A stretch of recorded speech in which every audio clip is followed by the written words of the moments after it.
Welcome mga katomotive, panibagong araw, panibagong vlog na naman tayo mga katomotive about sa truck mechanic job na naman tayo. So ito nagbaklas tayo ng transmission, nagpalit tayo ng clutch pressure at saka clutch lining kasi may problema na, worn na siya. So ano po ito, Mitsubishi Shogun. So mostly sa mga ka-truck, mga katomotive is double clutch lining. So itong inangat natin, yan ang first clutch lining. Na yung pangalawa sa gitna. So, clutch lining pa rin yan. So, dalawa.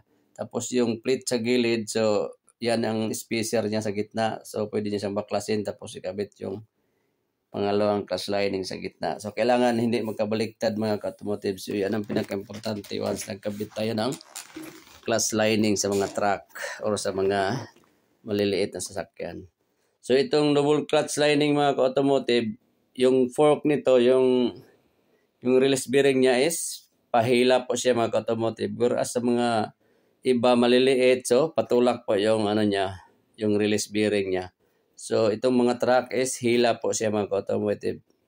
So mamaya-maya ipapakita natin sa inyo paano siya mapadala yung pagtanggal ng release bearing sa likod ng clutch pressure.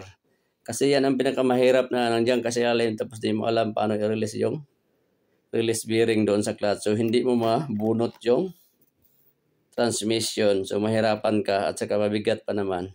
So, ipapakita din natin sa inyo paano i-torque yung bolt ng flywheel. So, ito yung bagong clutch pressure at saka clutch lining mga automotive. Tinanggal natin yung spacer sa gitna.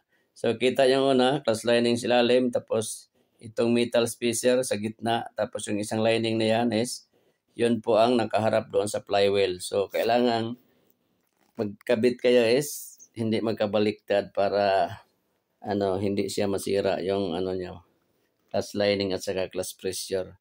Kaya yan ang pinaka-sensitive ng automotive once nagkabit tayo ng clutch pressure. So once nagkabit kayo ng flywheel bolt mga automotive, gamitan nyo siya ng torque wrench para accurate yung higpit niya. Maya-maya ipapakita natin sa inyo magkano yung torque ng flywheel. Transmission Mitsubishi Shogun. So pag ganitong bolt sa flywheel mga automotive is 100 Newton meter and then 90 degrees ang higpit. Okay? Sa flywheel bolt ganito. So ito bagong skimming na yung na to. Flywheel yan. Tapos ito yung sa clutch niya. Once nag-release kayo ng yung release bearing ganito mga automotive yung trabaho nito is ganito. Okay? Hila siya. So dito yung release bearing. So once nag-release kayo mga automotive, ganun siya, i-straight. Okay? Tapos mahila nyo na yan siya. Magtaka kayo ba't matigas? So nakakapit pala dito. Okay? Tanggalin nyo itong rod dito para mahila nyo itong yung fork niya. Okay? Yung rod, ganyan na siya. Tapos yung ganyan yung position.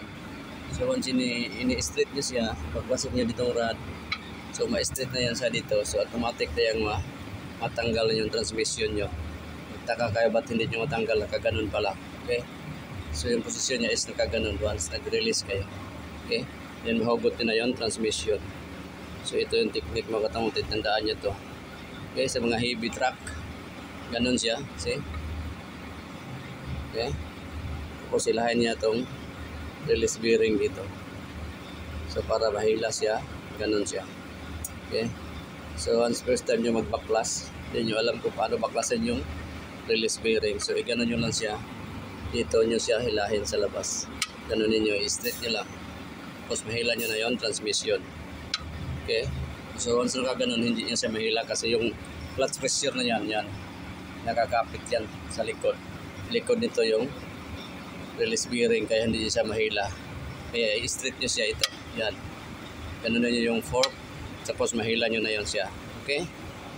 So yan ang tips mga automotive sa mga heavy truck dyan, mechanic, especially sa mga baguhan na magtanggal ng transmission sa truck. Although yung mga maliit, tulak siya, but itong truck is pahila siya. Okay, pag ganun siya. Pag nag-clutch kayo, hihilahin niya. Okay, double clutch po yan mga automotive. So yan, malaking trabaho ng mga automotive.